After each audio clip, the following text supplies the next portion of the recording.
Good afternoon, everyone. In today's session, we're going to talk a little bit about the not so secret sauce of the financial industry and its alternative data. My name is Tamir. I'm the VP EMEA and APAC for Bright Data.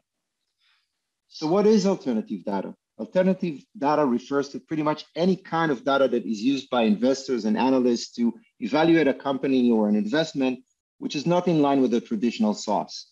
And if you know the industry, you're probably very familiar with the fact that for years, the financial industry was reluctant to take on any kind of new data sources. They were very traditional in how they consume data, and we can understand why. And that shift really happened. We checked it, and as you could see here, 1 of 4 financial industry professional is using alternative data every day. And that's a major shift that just happened. And we're going to talk about it in the coming minutes. So it's pretty much anything like satellite imagery, consumer sentiment coming online or from surveys, and obviously a lot of information that is out there in online data. All that information is now feeding into financial institutes' information system and into the fintech industry. And this is exactly what we're going to talk about now. So what is Bright Data? Who we are, how we help this? We basically help thousands and thousands of organizations, including many of the Fortune 500, to go out there into the internet, collect from any website, any type of website, unstructured data, and build it into a structured, reliable data set within the systems of the organization. And that saves kind of 40% and more of the time invested in gathering, parsing the data, analyzing it, and so forth. We work, as I've mentioned, with large organizations, but also with a lot of fintech, small companies that kind of use that information to provide services to the industry. We have more than 250 employees globally with 2 main offices in Israel and US. We work with a lot of universities and non-for-profit organizations for data for good. And we run through our system, just to give you an idea of how much data is kind of digested there, more than 18,000 terabytes of data every month. So let's talk about a few examples of how financial organizations are using alternative data.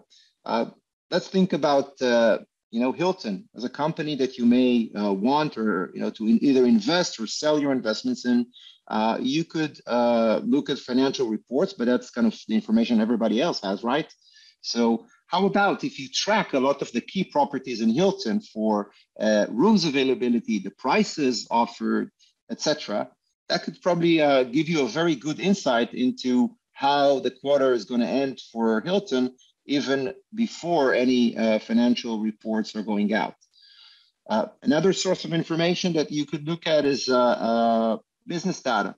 LinkedIn, Euler, Apollo, all those websites provide a lot of information on how many people joined the company, how many people left the company, what type of roles they had.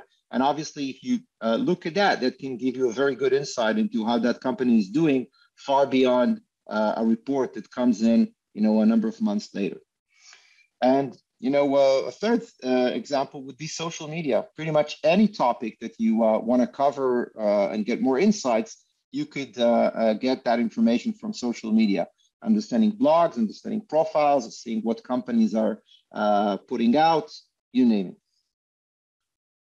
So alternative data brings in a promise of getting us many more insights, and with those insights, allowing us to make better decisions. So obviously better decisions when we are investing, but not only. Let's look at a few other examples here.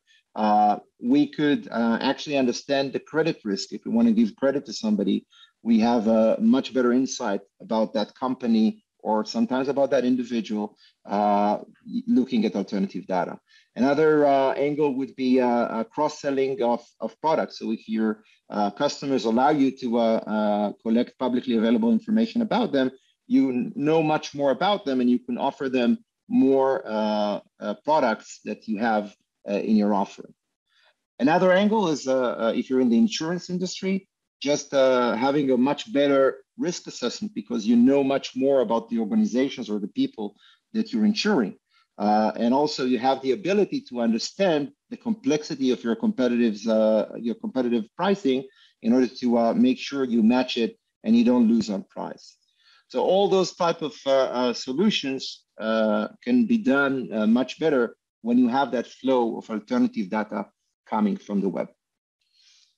So it's actually not a very big story to start with. If you really want to get started, you could do a very first simple start of just defining a first data set, starting small.